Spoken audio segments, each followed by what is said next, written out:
So baseball, we often think of it as, the great American pastime, right? Definitely. Deeply American.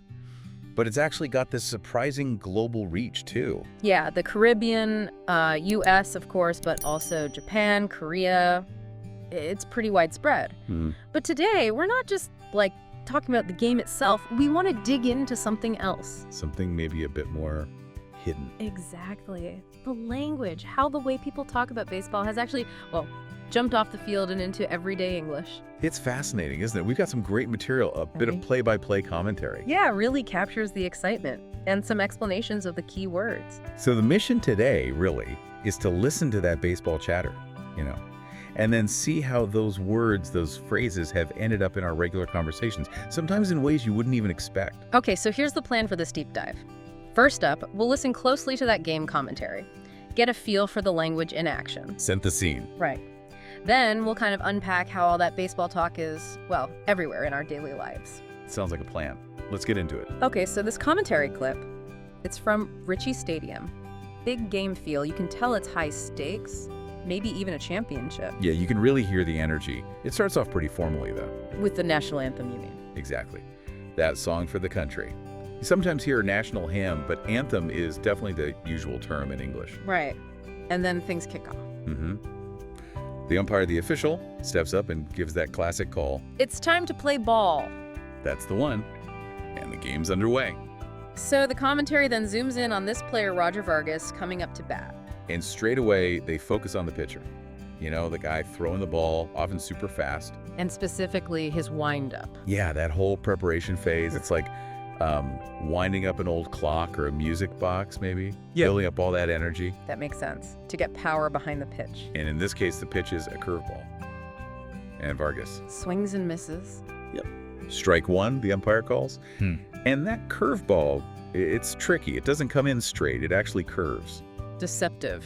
Needs a lot of skill to throw and to hit, I guess. Definitely. And the commentary even mentions the catcher giving signals. That silent strategy between pitcher and catcher. Adds another layer, doesn't it? It does. But then Vargas connects. He hits it. What kind of hit? A line drive. So that's hit hard and low, shooting along near the foul line. Okay.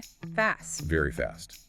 And then you hear the commentators talk about players scrambling for the ball. Scrambling. Like moving quickly, but maybe a bit chaotically. Exactly. That sense of urgent, maybe disorganized movement. We use that word elsewhere too, right? Oh, yeah, like scrambling to buy concert tickets online before they sell out. Or scrambling to pack the car for vacation when you're already late. Definitely know that feeling.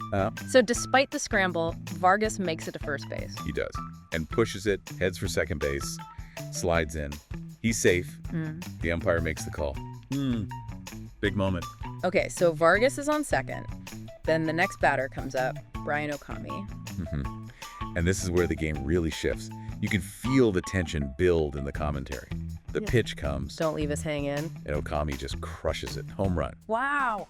Out of the park. Clean out. Puts his team ahead by 2 runs.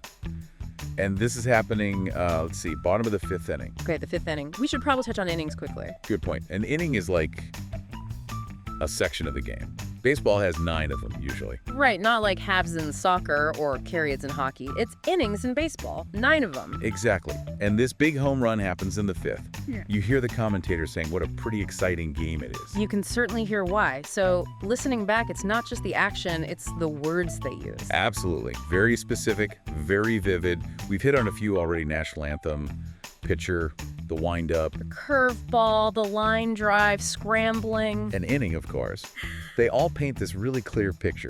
So to help you listening really get a handle on how these terms fit together in the flow of the game, we're actually going to replay that commentary bit now. Just a little slower. Listen for those words. Right. Pay attention to how they build the story of that moment in the game. Okay, now, here's where things get, I think, really interesting. The leap from the field to, everywhere else. Precisely. How these baseball words, and others too, have just jumped into everyday English. You hear them in business meetings, just chatting. They're kind of everywhere. They really are surprisingly common once you start listening for them. Let's take up to bat. We heard Roger Vargas was at bat. Literally means it's his turn to hit. Standing right there at home plate. But outside baseball, if someone says, okay, you're up to bat, what do they mean? It just means it's your turn. Yeah. Your turn to do something, to speak, to take action. Exactly. Like in a meeting, the boss might point to someone and say, all right, Dave, you're up to bat, meaning present your update. Yeah, it's taking that very specific baseball action and making it a general metaphor for having your turn or your responsibility. Okay, how about strike one? In the game, that was the first missed swing for Vargas. Right. And you only get 3 strikes before you're out. There's pressure there.